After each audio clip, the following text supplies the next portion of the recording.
Dr. Haji Saya Osman about the topics Quran and management, and we will grab from his knowledge today. فليتفضل مأجورة, Prof. Yes, Assalamualaikum warahmatullahi ta'ala wabarakatuh. Again today, we are going to continue discussion to part 2. Just to recap or refresh our memory, we have learned first is the Quran as revealed, guided, and it is also as the mother of all knowledge. And secondly, we understand that the Sharia is a bigger perspective. And lastly, we talk of management. Management basically is a process of a work process consisting of, as mentioned in last lectures, on your right hand is function of management. On the left hand is resources. That means you are managing resources. Today, part 2, we're talking about Islamic management, integration of Sharia with management. Okay, we know that Sharia is a perspective, that is rules and regulation relating to all human activities with the source of Quran, Sunnah, and the Council of Sharia scholars. So we have refreshing part 1 just now, refresh what we have learned. Okay, what we have learned is basically, we have learned, as I had mentioned earlier, that Al-Quran as a guidance and mother of knowledge, Sharia as a commandment of all in human activities, and management is work process. We have learned that. And we have also recall a quote from the Sayyidina Abu Bakr. If we have all this knowledge, without any action is futile. Action without knowledge is useless, you see. So in this case, we have the knowledge. If we don't apply this knowledge that we have learned today, it is futile. I mean, it's useless in that sense. Okay, I mean, knowledge we are learning today is very simple.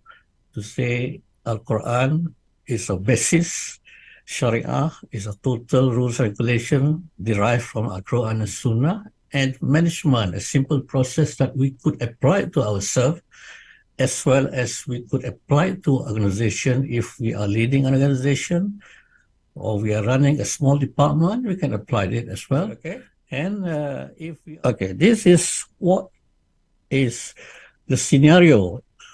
What the world is going for, catastrophe, grave catastrophe.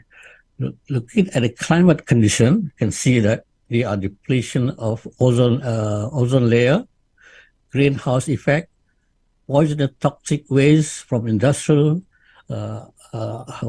waste, and also from the municipal waste is being going toward water table, going to the ocean, and also the unpredictable global warming and climate change.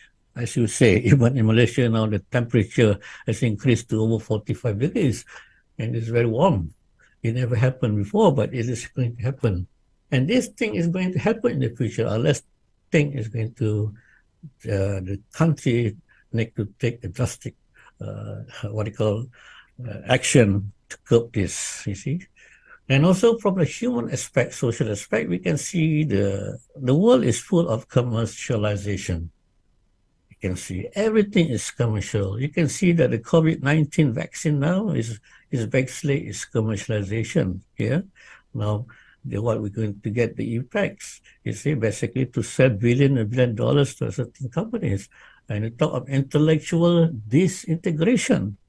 Now you can see the intellectual degradation. We can see the academic one side, the professional one side.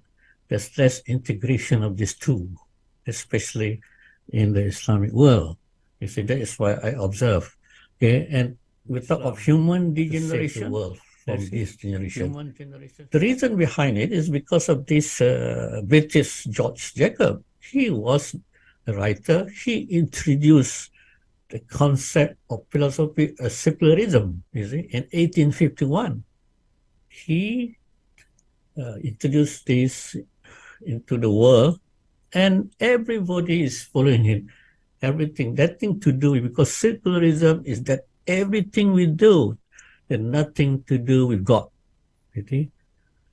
That is promoting social order separate of religion. Whatever we do, nothing to do with religion. This is secularism. He coined the word secularism. And this concept of secularism is being implanted into, well, the Western scholars, Western scientists, as I mentioned by Professor Yusuf Osman just now. So we can see that the world today is going for catastrophe because of this. There's something we have to do.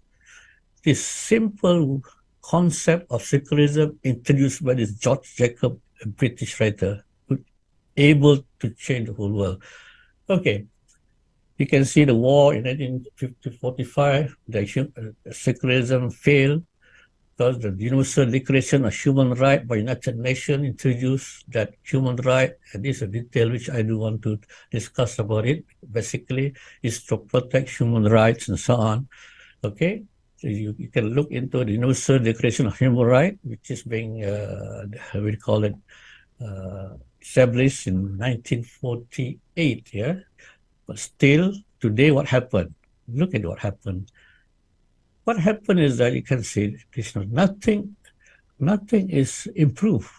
As mentioned earlier, world is the brink of catastrophe. These are the words of the report by UN Climate Change Report. Is it? Warning, the reason, catastrophe. And then human sex labor slavery is still on. Globally, 30 million people for sex and slavery and labor force. So human degeneration, 30 million. This is a report by various CIA, report by the United Nations. You see, South Africa, every 4 million, 1% being raped. Imagine, USA, as I mentioned earlier, 1 hour 21 being raped, 22 women being raped, and Sweden is the highest cases of rape every 100,000 population. Imagine that. This is what happened in the world today. This report is being based on 2015, and so on. It could be getting increased number of rape. This chart here, a small chart here, you can see that all those charts are all in the non-Muslim country. This one. You can see the chart on the right. You see? The small number, insignificant number is a Muslim country. So you can see that the world, in the Western world, these things are getting worse in terms of social degeneration, human degeneration. And you see alcohol, every 1%, every 10 seconds, 1 person die. And the cause of death, alcohol is the highest as compared to death. It was 6% annually. Now I think it's increased. These figures is 2012. Okay. HIV is only about 3%. Tuberculosis, violence is nearly 1%, less than 1%. So the basic elements of death due to terrorize or alcohol, I call it alcohol terrorized the world, killing 6% or more every year in the world. You see, you can see alcohol terrorized the world. Due to commercialization of alcohol beverages in United States, the business is nearly over 300 billion a year. They don't care as long as they make money and the world is decaying. While Islam basically advocates to ban alcohol. And this World Health Organization in 2012 asking members country, please make a very strong regulation to curb alcoholism. You see, please make it very strong because they're killing the society. Right? But again, it fails. Okay.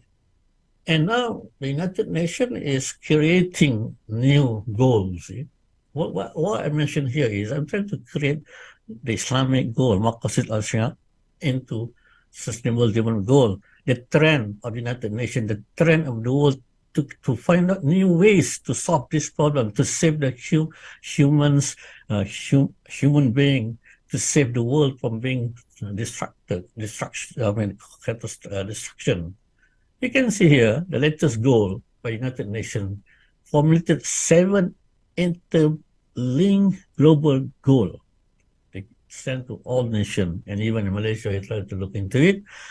You can see 17 goal, or what you call no poverty, zero hunger goal. They just mentioned the goal, but how to do it is another set of to discuss. You see, well, if we compare, you see the reason here they put at least 17 of this goal to save the world. You see, and they targeted in 2030. Another now it's 2023. Another 7 years. Imagine, can you achieve this goal? You see, while the world today going for destruction, world for social destruction, climatic destruction, can they achieve it to 2073? They just list down the goal.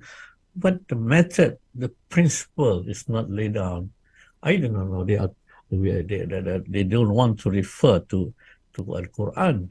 Quran itself is full of principle and wisdom to save all these things, as we mentioned, Maqasid al-Shariah.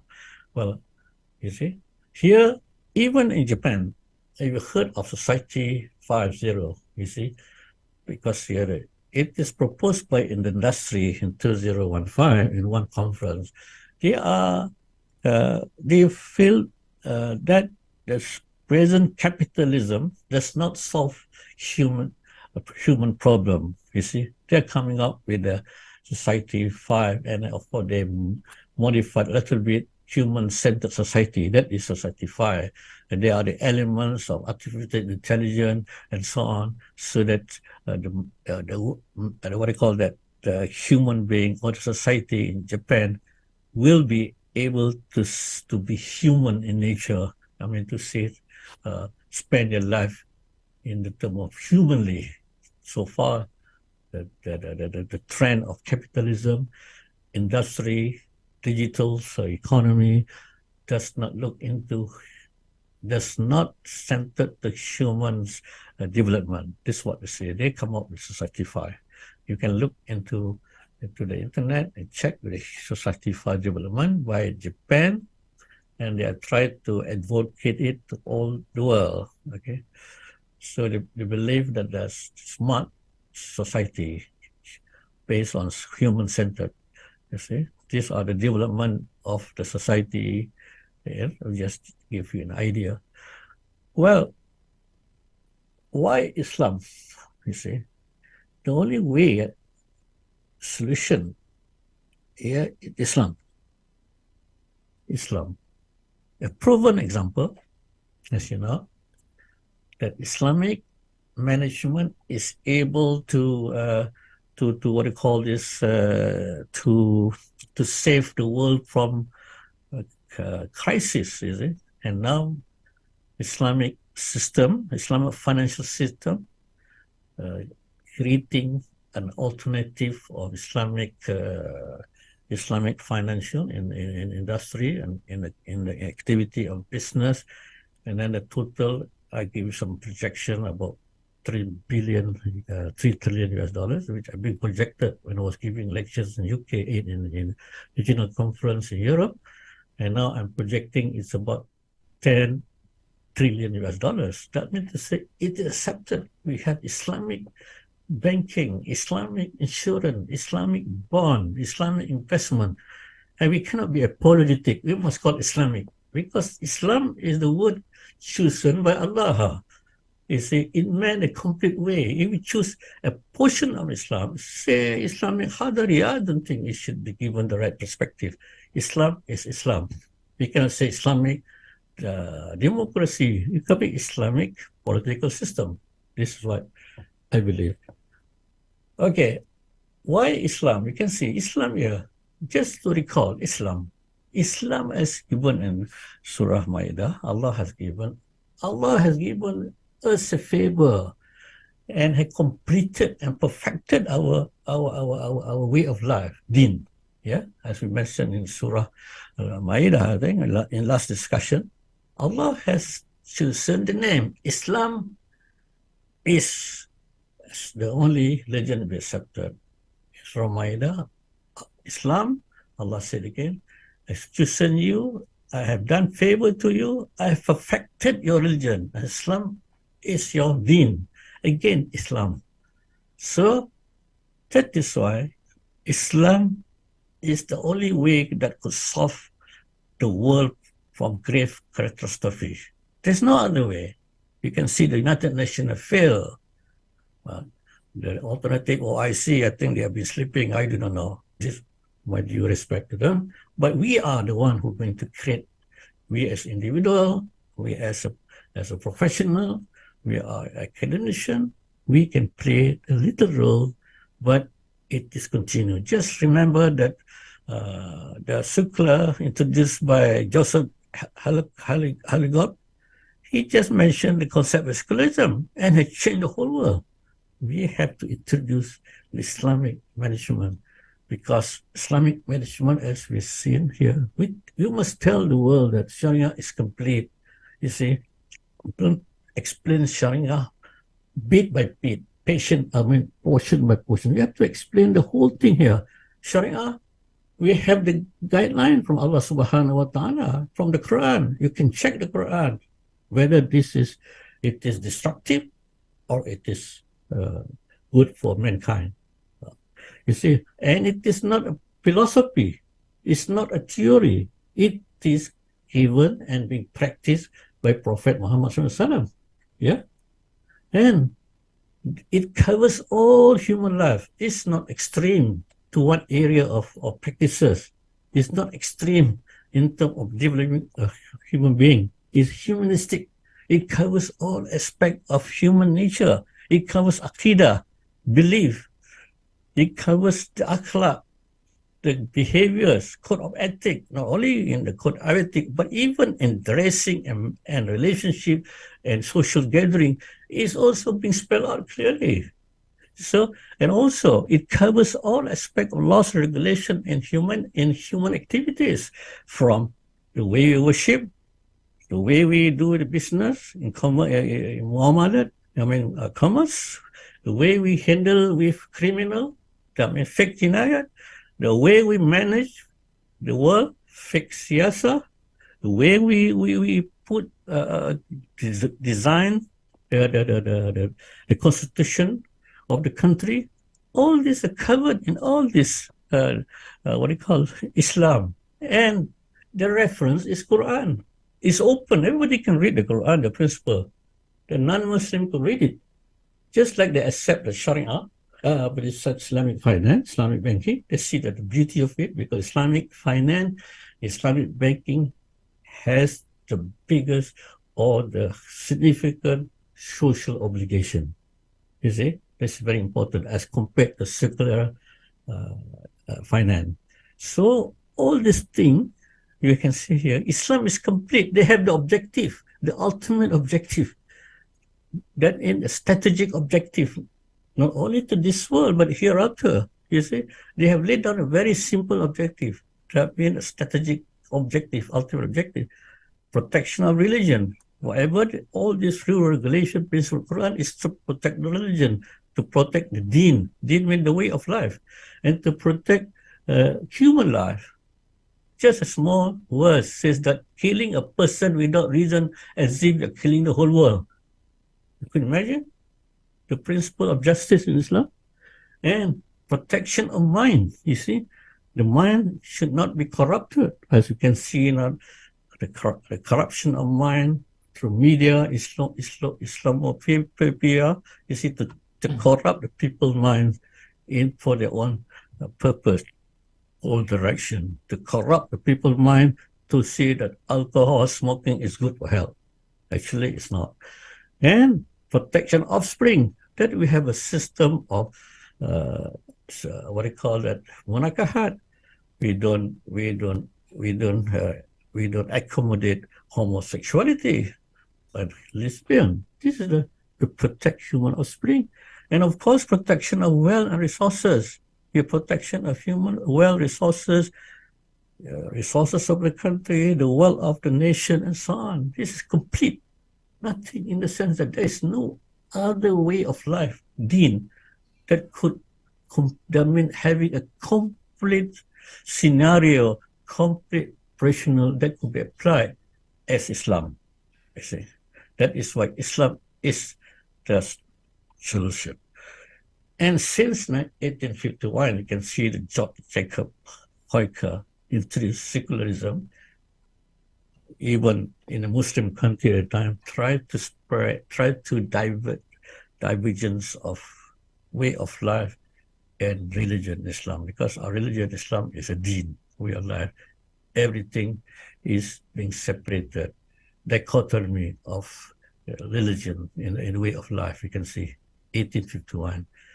And of course, effort had been made to bring back, to integrate back for this knowledge as well as practices to the, what you call it, to Islam, I mean the way of life chosen by Allah.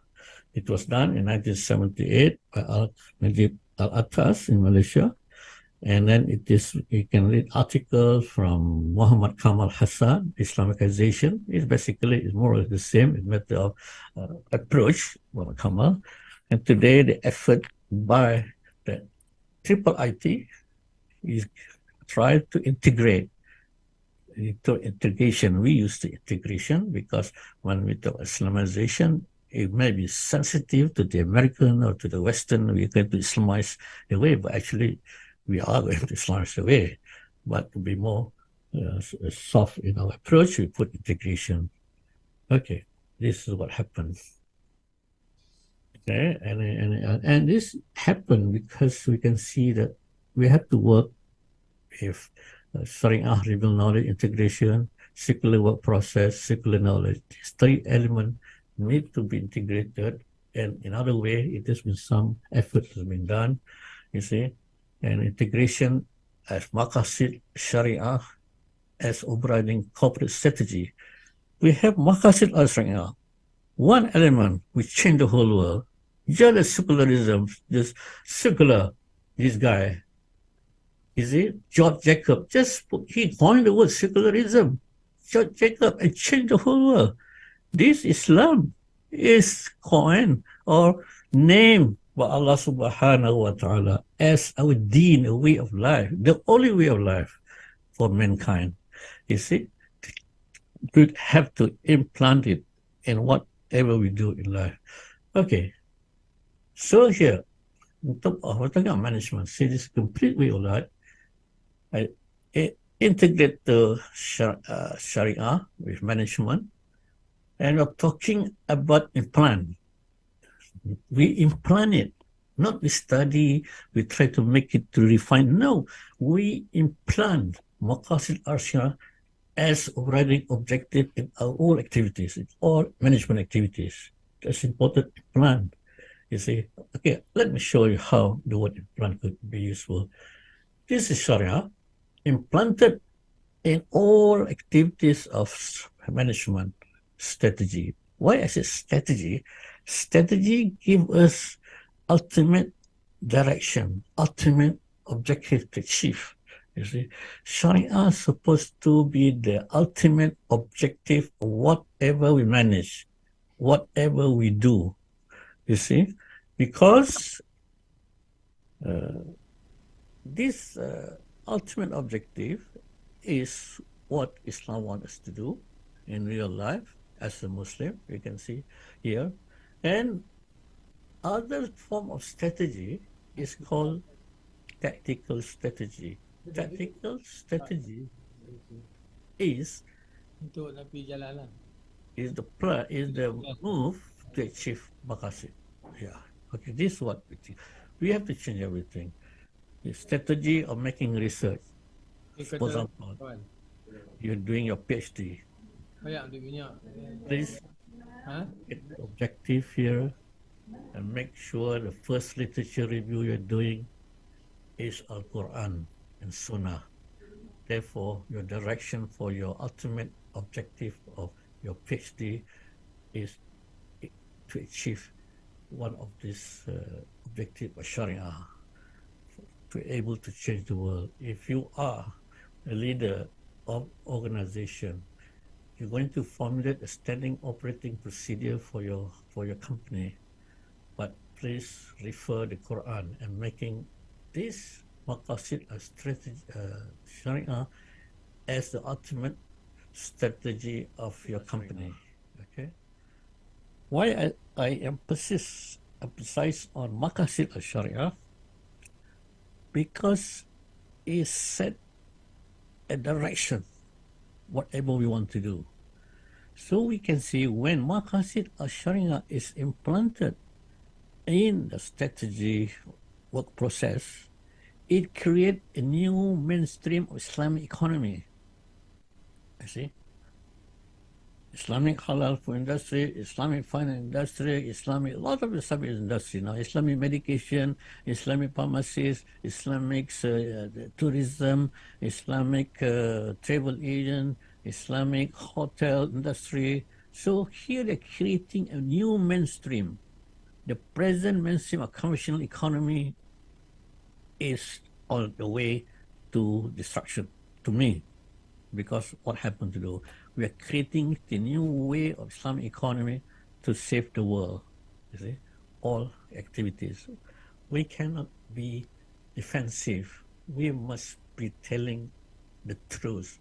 We must project Islam as Islam. Islam is Islam. You see, it's a peace. It's a word given by God. You see, and God named it Islam as a deen. You see, it's chosen. So project whatever you want to do in your country. Don't be offensive, even you're in the non-Muslim country. I was working many years in non-Muslim country.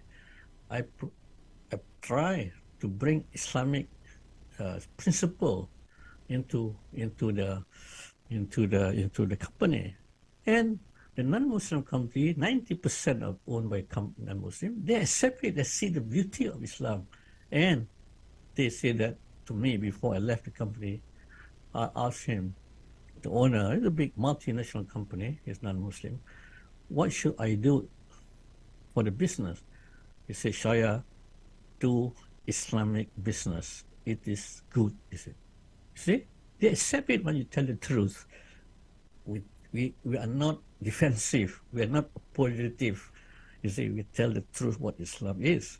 You see, in one conference, I mentioned this about maqasid al-Sharia and this thing in the European Regional Conference, I think, one of the regional conference. You're talking about Islamic finance, but in terms of taking Islamic finance, I opened the discussion to not only Islamic finance but Islamic economy, and I tell about the whole concept of Sharia, and they told me this is the first time I heard about Islam.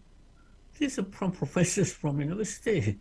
They came to me, this first time I say about Islam. I thought Islam is cutting hand, all these things, but I see the very comprehensive of Islam and total way of life.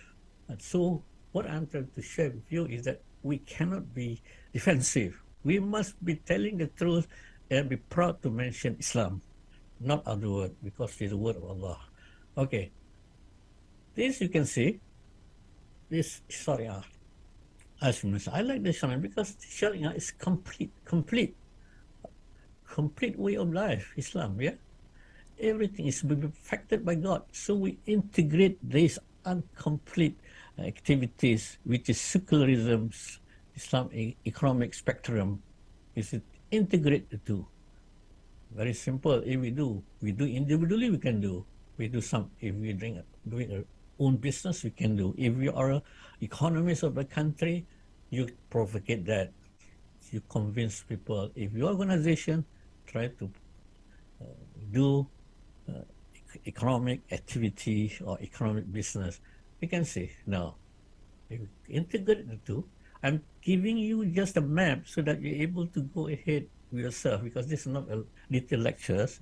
It's just a matter of giving you some ideas. You can see here, integrate this, SHAYA'A production. Whatever you want to produce, food, everything should be according to Shariah or Islamic principle. Whatever you want to do, distribution of food, it should be in conform of Shariah principle. Same thing consumption, same thing development, same thing management. So you see, the integration of the whole economic spectrum will create a new dimension of Islamic economy. Giving an example, this is an example, my example in when I was working with hospitality industry, particularly in area of hotel management.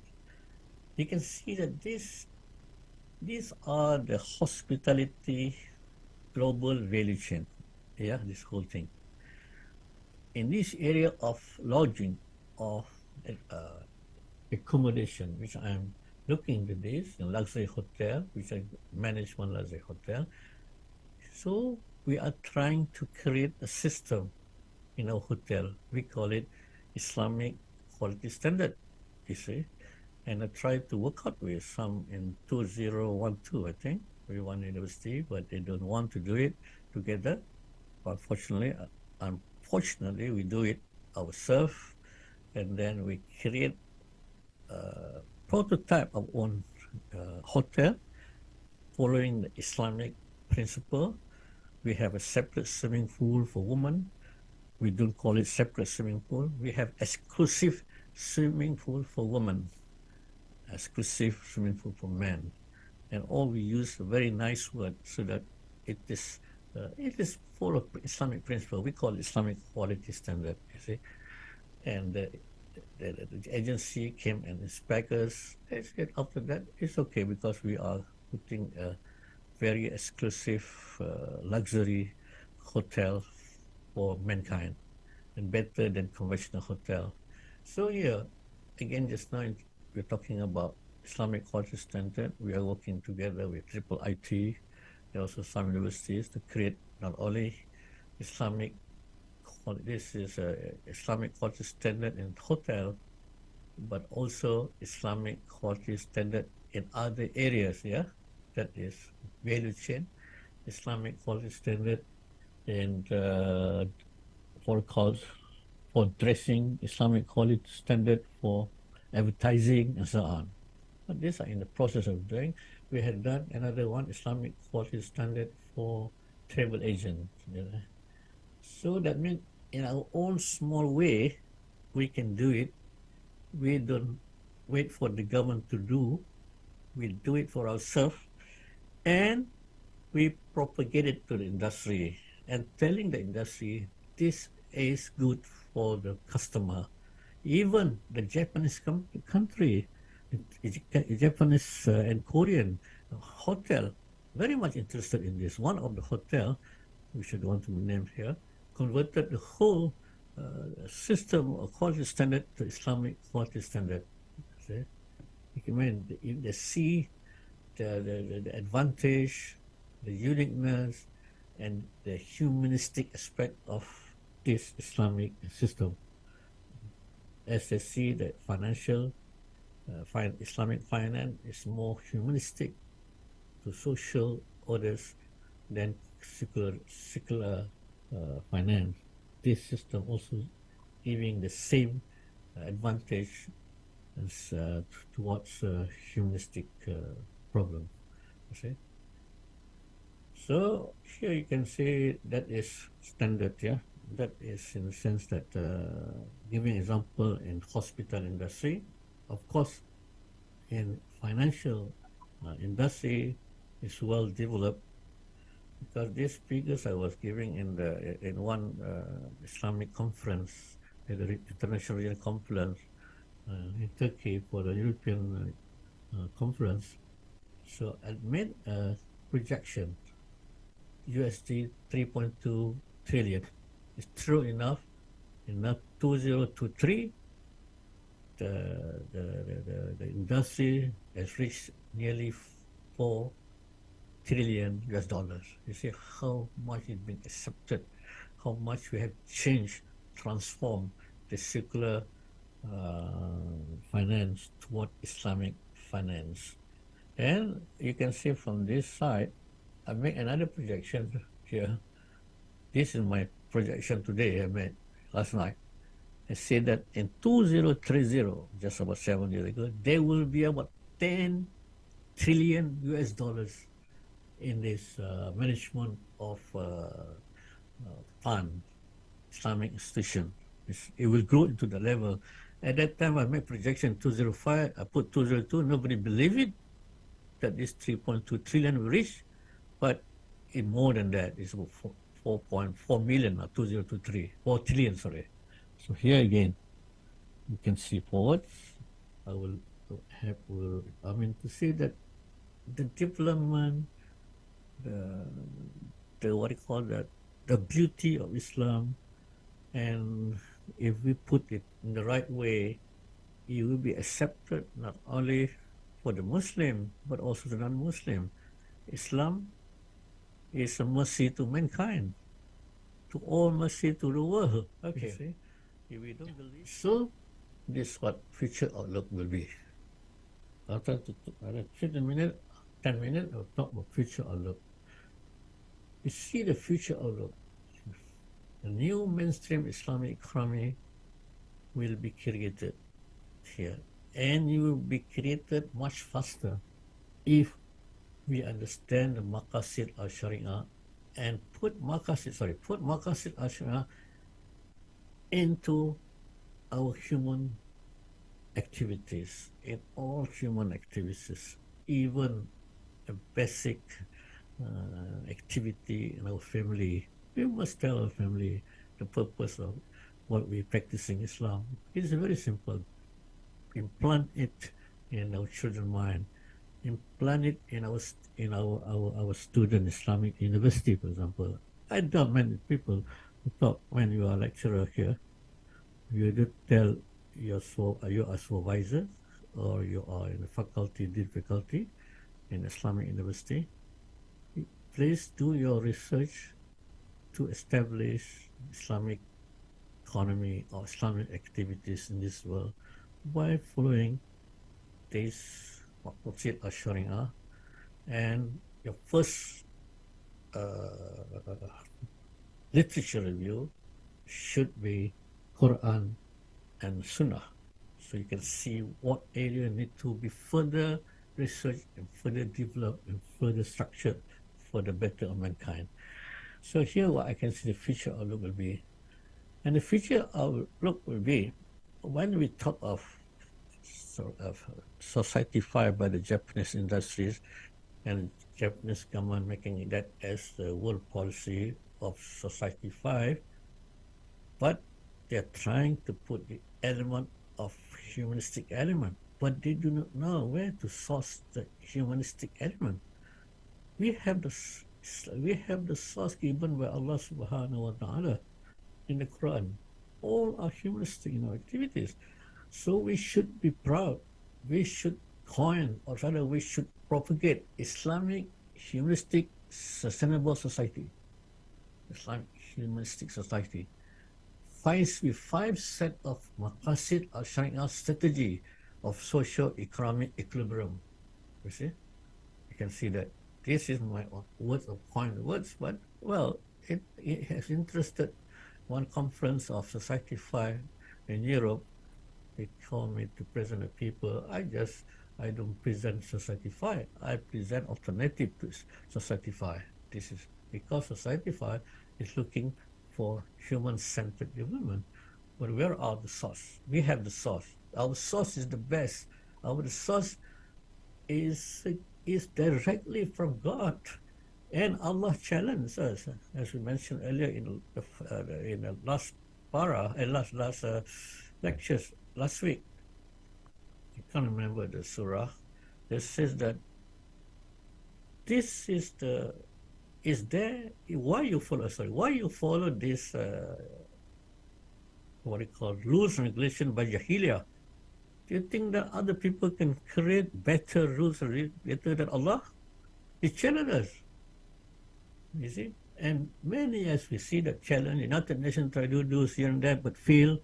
But we should come out with and be proud of having Islamic principle. And don't be apologetic. Don't be defensive. Don't be what you call naive in the sense that we're humble, we cannot use Islam. No, Islam is Islam. Okay. So brothers and sisters, we have 10 minutes more to go.